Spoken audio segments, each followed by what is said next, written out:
My father taught me a whole lot about the law, but I think he taught me more about how to treat people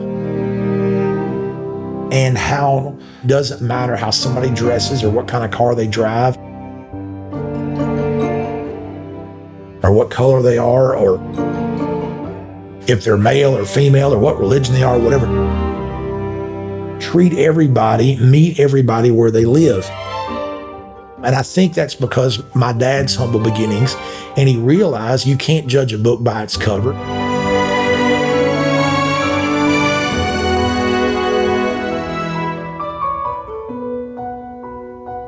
He was born in Pulaski, Tennessee, which is in Giles County, southern middle Tennessee. And he was an only child. He grew up poor. His father had an 8th grade education. His mother graduated from high school. His father was a World War II Army veteran, and he worked at an auto parts counter. I think the most my dad said he ever made was $8 an hour. My grandmother worked as a social worker and secretary for the Department of Human Services. And so they were a pretty humble means. My father was the first in his family to get to go to college because he grew up as a football player and a baseball player, and he was really good at it from an early age. And he ended up getting to go to Columbia Military Academy prep school to play football, and then to Southwestern Louisiana Raging Cajuns, which is now, they changed their name to Louisiana Lafayette, and then it was Louisiana. But it's where Billy Napier came from, who's the head coach at Florida, but I digress on that. Anyway, my dad learned a good work ethic from working on the farm and also from playing sports.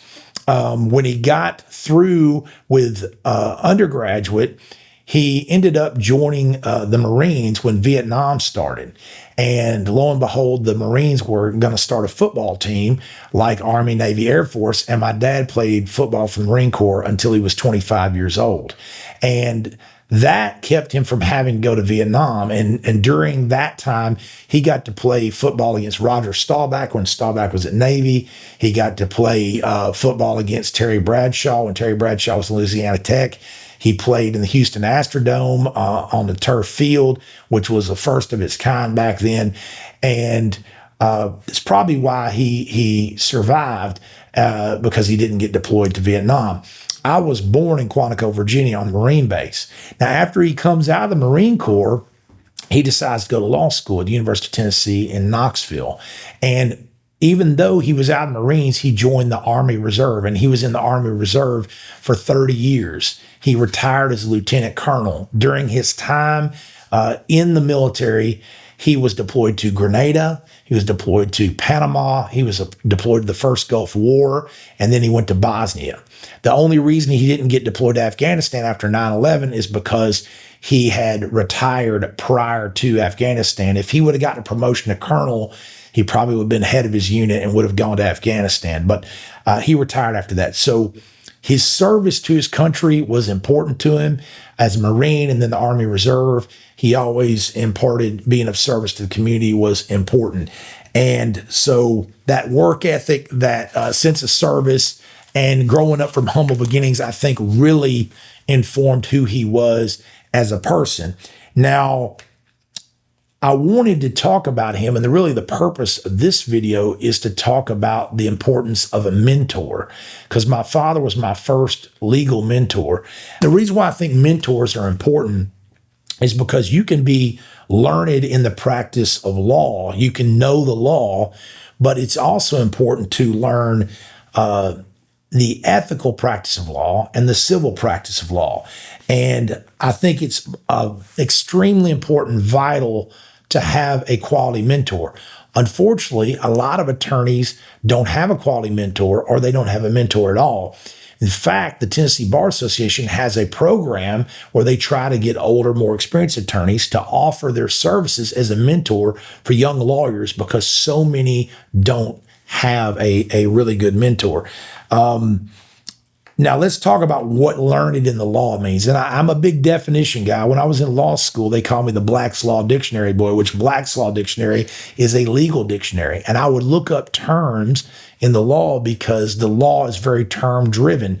And a lot of times people will complain and say, stop using all the legalese, just dumb it down for me, use a plain term. So to be learned in the law is having or demonstrating profound knowledge or scholarship in the law. It also could mean erudite or scholarly in the law. So obviously you want an attorney who has gone to law school, who's passed the bar, and who reads the law, the Tennessee Code Annotated Statutes and the case law. But if that's all you have, you've got a problem because you want somebody who is also ethical and who is civil. So what is the ethical practice of law? In accordance, so if you are ethically practicing law, that would mean you are practicing law in accordance with accepted principles of right and wrong that govern conduct of the legal profession. So I know there's a lot of lawyers' jokes, and people like to joke about attorneys not being ethical and not knowing the difference between right and wrong, not caring. But I think if you have a good attorney, he not only knows the law, but he wants to do things in an ethical way, because how your attorney conducts himself is going to reflect directly on you, the client, on the litigant in the case. I think the first impression you can make on a judge is by the attorney that you hire, because when that attorney files those pleadings, his or her name is on it. And the judge can say, they made a good choice or they made a bad choice from the very beginning. Now, what is the civil practice of law? The civil practice of law, it says of or in accordance with the organized society or civilized, observing or befitting accepted social usages, polite. So what I call the uncivil practice of law would be what we call sharp practice. When somebody is doing things uncivilly or in a rude or sharp way unnecessarily. I believe in doing things because you should, not because you can. And again, if your lawyer is being uncivil to the other lawyer involved in the case, or to the judge or to the clerks, that reflects poorly on you. It also is going to cost you a whole lot more money. If the actions of your attorney upset the other attorney, they're liable to file motions and file petitions and other things that wouldn't have been done but for the either unethical or uncivil actions of your lawyer. If your lawyer is friends with the other lawyers in the community, or is at least respected by the other lawyers, they can pick up the phone and call the other attorney and say, hey, let's stop all this foolishness. Let's work this out. Let's cut to the chase. Let's quit wasting our time, quit wasting our clients' money, and let's get down to it. So back to what I really want to talk about, which is my father, Bob Ingrum, is my mentor. He went to the University of Tennessee College of Law. His first legal job was right here in Gallatin, Tennessee, in Sumner County. He came to Gallatin, Sumner County because one of his law school buddies was John Phillips Jr., who's my second mentor. He followed John from Knoxville to Gallatin. John was going to come back here and practice law, and he practiced law with Charles Hill Beatty, who's an attorney who is now passed away. And my dad knew he didn't want to go back to Pulaski, Giles County, where he was from, because there wasn't a lot of opportunity. And so my father looked for and found a job at the district attorney's office here in Gallatin. He worked for then DA O'Brien Price, and my dad was one of two assistant attorneys under O'Brien Price, and he was a prosecutor in Sumner and Robertson County for 3 years before he went into private practice with John. Back in those days, the rules were different. There weren't the same rules of evidence. There weren't the same rules of procedure. It was trial by ambush. My dad would try jury trial with a pencil or a pen and a legal pad. There weren't laptops. People were smoking cigarettes in court. They were chewing tobacco and spitting in a spittoon. It was completely different. In 3 years as assistant district attorney in Sumner Robertson County, my father tried 120 jury trials, 40 jury trials a year. That is more than most lawyers will try in their entire lifetime, their entire career. And the experience he gleaned from that, he was able to pass on to me and other attorneys that worked in our office. It's an incredible amount of jury trials. Let me give you an example. 2 years ago in 2023, there were 189 criminal jury trials set for trial in Sumner County. Of those 189, only 11 went to a jury trial, so less than one a month. And my dad was trying 40 jury trials a year for 3 straight years for a total of 120 jury trials. So modern day court systems are set up to settle. Almost everything in criminal courts are plea bargains. Everything in domestic relations, family law is a mediation and a settlement usually, or settlement conference. Even in civil cases, it's big on mediation, trying to settle things out of court to keep costs down. Less time means less money for you. Now, in 1979, 1980, Ray Whitley came in to be the new district attorney when O'Brien Price retired.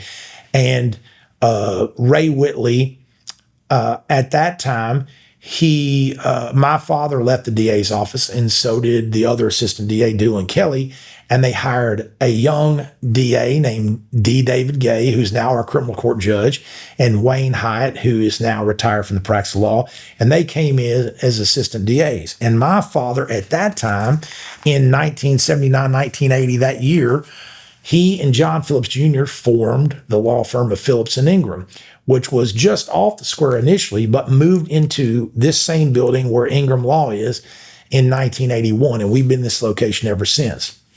Now, my dad's private practice focused mostly on criminal defense and on domestic relations. And why is that? Because almost everybody he knew were police officers, because he'd been a DA for 3 years. He'd been so busy trying all these criminal jury trials. And these police officers thought so much of my dad as a DA that when he went into private practice, they'd arrest somebody and they'd be going, oh my gosh, what am I going to do? And they say, hire my good buddy, Bob Ingrum. He'll take care of you. He was getting referrals from police officers to defend the people they just arrested.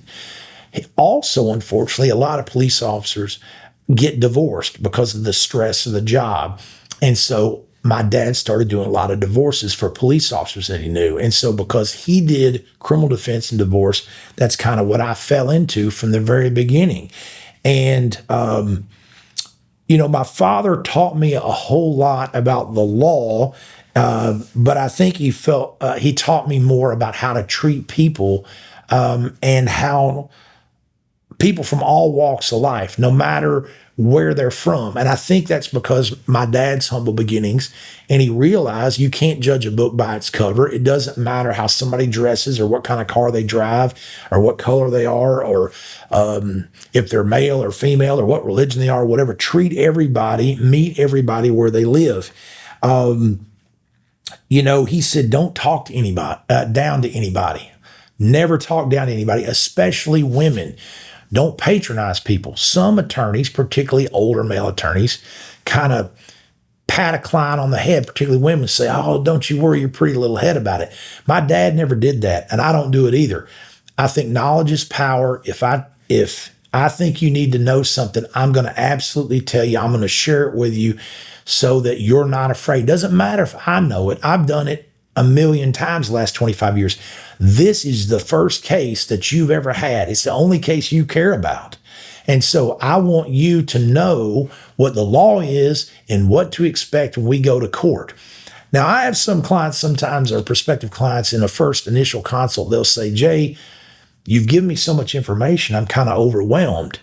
My goal is not to overwhelm anybody, but I just want to create realistic expectations and for people to know what is going on. I also want you to know that I know what I'm talking about.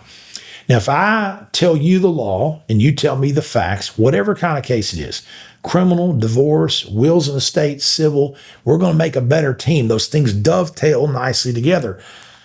You tell me the facts, I tell you how we would apply the law to those facts, and we hopefully are going to become a winning team, and that's what we're going to try to do. My father said, treat everyone with respect. Treat every man like a man, every woman like a woman. Don't talk to somebody like they're a kid or like they're ignorant. Listen to people. Get to know people. That is very important. Be your authentic self. Be very genuine. My father and I live on a farm. And my dad, until he got too old to do it, would bush hog his own farm. And so sometimes he would be bush hogging all day and somebody would need an appointment. It would be something important. And my dad would come to this office wearing Carhartt overalls and a camouflage hat, and he'd have a big chew of tobacco in, and he would meet with them. And sometimes that was off-putting to people. But Dad was who he was, and he wasn't going to apologize for that. And he could put on a suit and shine up like a new penny, but I think people in Gallatin and Sumner County appreciated that's who he was, and he didn't put on airs, and he didn't act like a normal attorney, and that's one of the lessons that I learned from him. Now, in the past, years ago on our old website, and then we've tried to also share them on our new website at Ingrum Law, I've quoted my dad a lot. And if you ever sit down with me in my office for a consultation or to talk about your case, I'm going to say over and over again, my dad always says. I'm going to go in and I'm going to quote things because I hear his voice in my head all the time, even though he's not here anymore.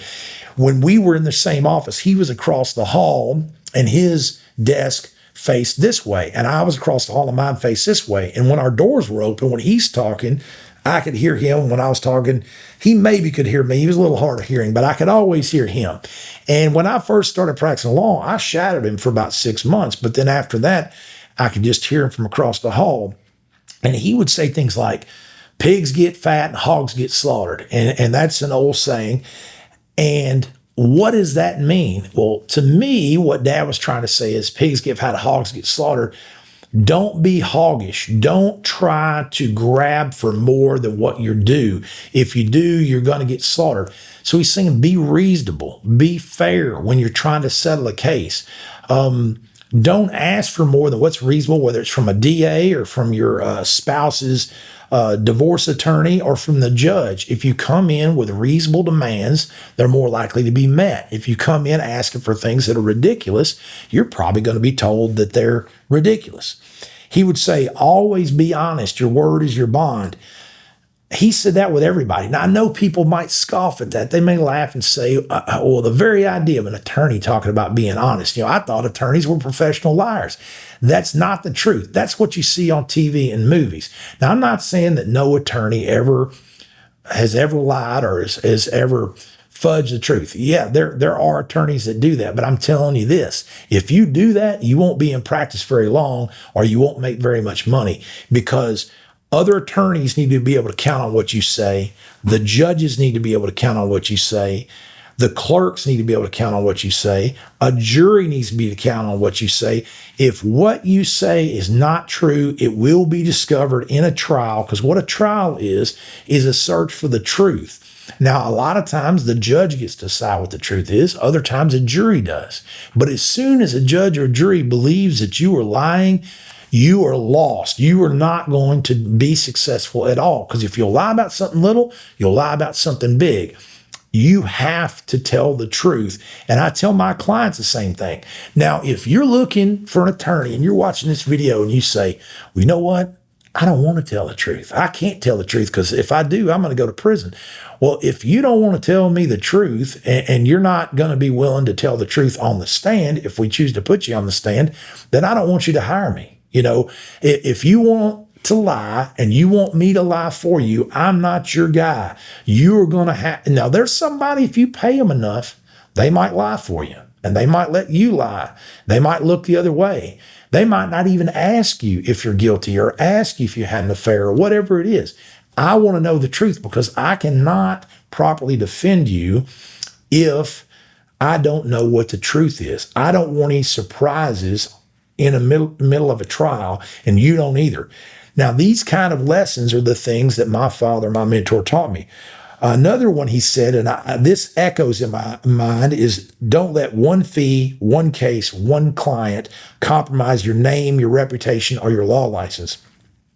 You work your whole life to build a name and a reputation.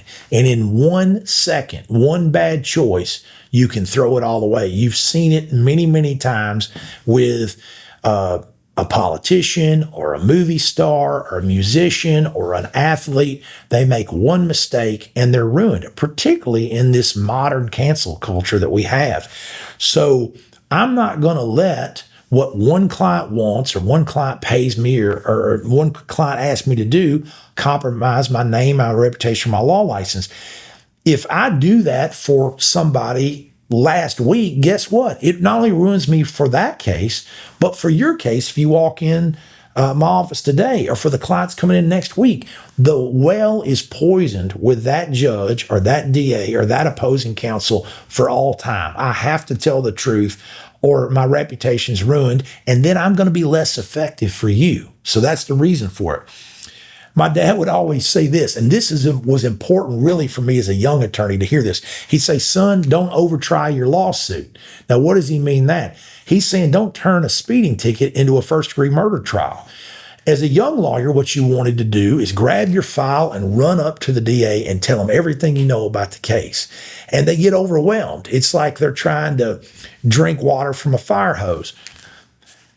You know, a assistant district attorney, a judge, an attorney on the other side, they've only got so much time to hear what you got to say. So you have to learn to shorten it down and to summarize it into bits of information that they can use. So you have to be discerning and figure out what's really important and what's not important to get up there and say, my dad was great at summarizing something down to one point. The last jury trial my dad and I got to try together was a second-degree murder trial, and I was sitting first chair and he was sitting second chair. And I prepared an outline on legal paper like this that was 75 pages long, typed, that I typed myself, and it had all the law typed up. It had the statutes, it had the case law, it had words defined because, you know, I told you earlier I like definitions. And it had all the facts of the case and a timeline and all the witnesses. And my dad goes, son, you can do an outline 100 pages long, 1,000 pages long, but this case is going to come down to one issue and one issue only. Does that jury believe your client that your client was acting in self-defense of himself in his own home? If they believe that, he's going to walk. And if they don't believe it, then he's going to be convicted. And so he had a very good way of being able to see the forest and the trees. You know, he could see the big picture and the little picture. I, as a young lawyer, and just my personality is more meticulous and more in the details. Well, when you put the big picture macro guy and the small picture micro guy together, it's like a yin and a yang, two pieces of a puzzle that fit together. Now, he's not here anymore to be the big picture guy, but because of the mentorship that he did and the lessons he taught me, I've picked up that and I've learned, hey, don't forget the big picture. Don't forget the key point that you got to make. You could make 50 points, but if the judge or jury or the other attorney's only on a list of 5, let's summarize it down, shorten it down to the 5 most important points. My father had a demeanor of an old country doctor, and he used to always tell me, you know, you need to be like that. When people come into your office and sit down and talk to you for the first time, they're entrusting you with something that's very private to them, maybe even secret, maybe their darkest secret. And you need to be able to talk to them and to listen and to be able to help them through that, like an old country doctor that would make house calls and come up there.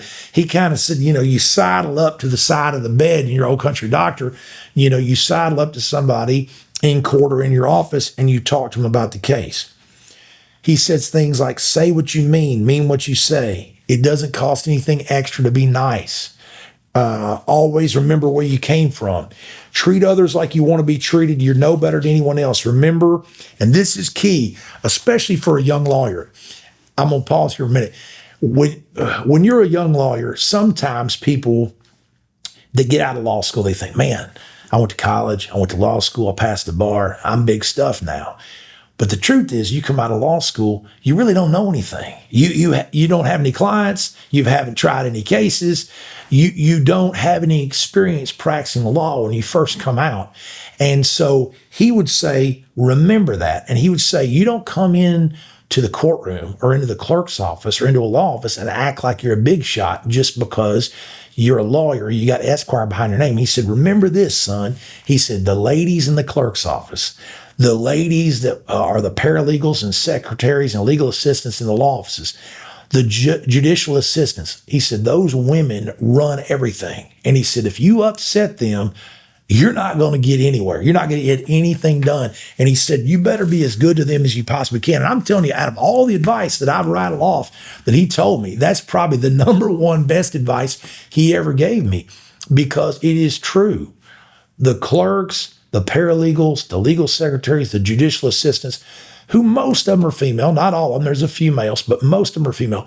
Those women run everything. And I tell you what, if you will listen as a young lawyer and even an old lawyer, you'll learn a lot from them, because most of those women know more law than the attorneys they work for, whether the attorneys are men or women.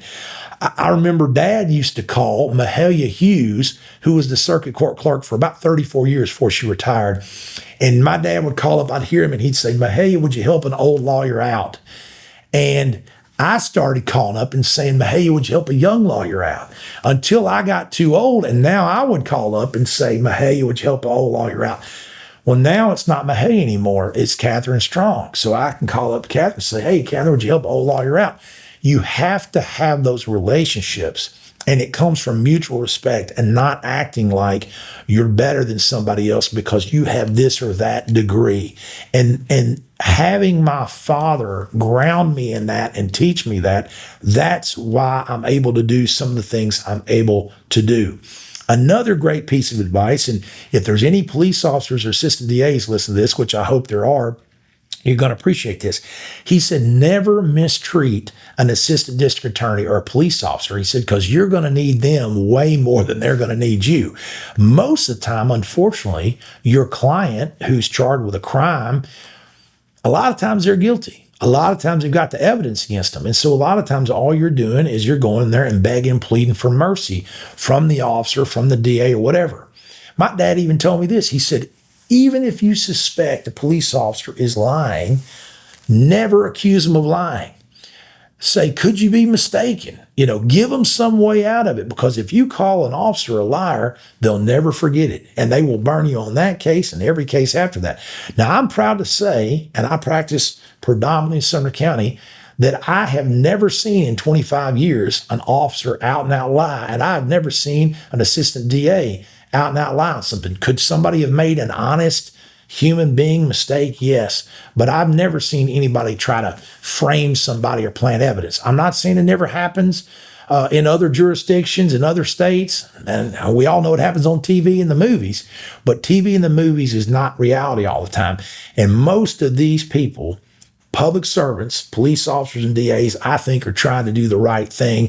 And I try to remember that. They've got a job to do just like I've got a job to do, just like the judge has a job to do. And if everybody plays their role, the truth ought to come out and justice should be done.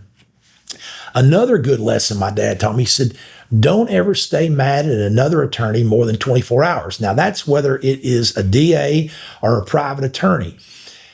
He told me a story about how he got into it one time with Curtis Lincoln, and Curtis Lincoln's now deceased, but he practiced law in Harrisville for many years, and Curtis was a city judge down there for years and years.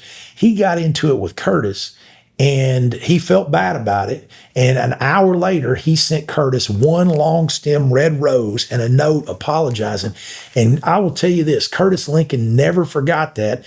And for the rest of Curtis Lincoln's life, every time I saw him, he'd say, "Did I ever tell you about your dad sending me a long stem rose?" It came up every time. And I'll tell you this, I got into it with an attorney a few years ago, and guess what? I sent him one long stem red rose with a note, and he never forgot it.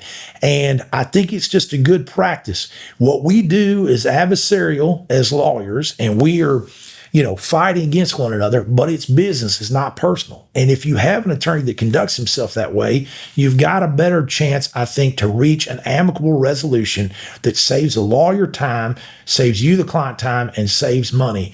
And that's especially true in divorces. Divorces are acrimonious enough without the lawyers putting their personality and their ego into it.